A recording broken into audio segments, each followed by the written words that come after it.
How to change name on family sharing iPhone. To get started, first of all go ahead and open up the Settings application on your phone. Once you're here, tap on your account at the top. This is your Apple account settings page.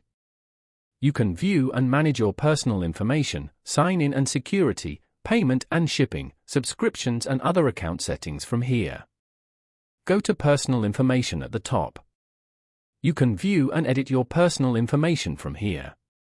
Tap on your name. You can now change your name over here. After that, tap on Done. This way, you get full control over how you use the device. Following these steps, you can easily change name on family sharing iPhone. Thank you for watching. Please leave a like if this tutorial helped you, or leave a comment below if you have any questions related to the video.